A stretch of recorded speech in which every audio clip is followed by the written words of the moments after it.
एकनाथ शिंदेंचं सरकार honey trap प्रकरणाच्या सीडीमुळेच आलं. काँग्रेसचे गटनेते विजय वडेट्टीवारांचा दावा. वेळ येईल तेव्हा तिकीट लावून सीडी दाखवू, वडेट्टीवारांचं वक्तव्य.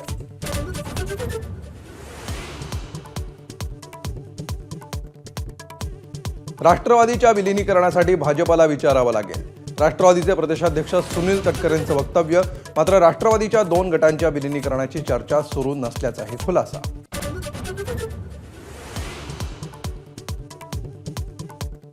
मोदी नसतील तर भाजपला लोकसभेच्या 150 जागा जिंकणंही कठीण.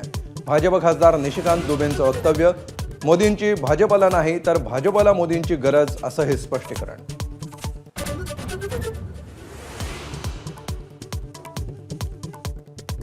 निवडणूक आयोग म्हणजे शेंदूर फासलेला धोंड्या. राऊतांना दिलेल्या मुलाखतीत उद्धव ठाकरेंची कडाडून टीका.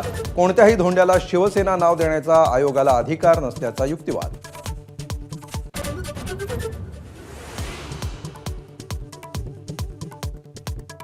पक्षातल्या आउटगोईंगचं उद्धव ठाकरेंकडून समर्थन. पक्षातून दिवटे गेलेलेच बरे, उद्धव ठाकरेंचं वक्तव्य. भावनेच्या भरात किंवा प्रेमापोटी अयोग्य माणसाला अनेकदा जवळ ठेवल्याची खंत.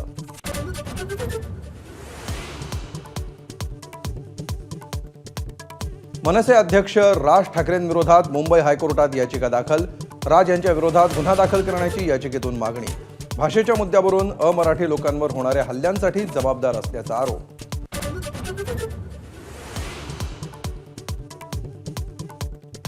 वैष्णवी हगवणे प्रकरणाच्या तपासात अनेक त्रुटी.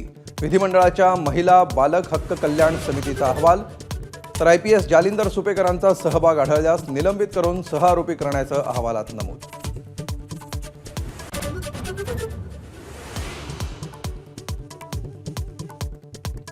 मुख्यमंत्री विधानभवनात धडधडीत खोटं बोलले. पोलीस कोठडीत मृत्यू झालेल्या सोमनाथ सूर्यवंशींच्या आईचा आरोप. शवविच्छेदनाचा रिपोर्ट खोटा आहे का, विजयाबाई सूर्यवंशींचा सवाल.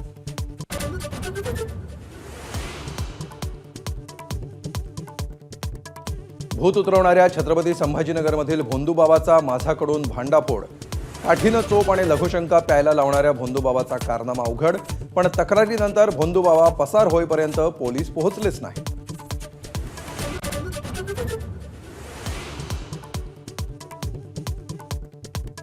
कोल्हापुरातील रांगोळी ग्रामपंचायत सदस्य लखन बेनाडेंची क्रूर हत्या.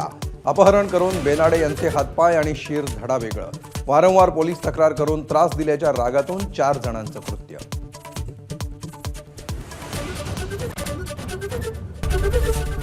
एबीपी माझा, उघडा डोळे बघा नीट.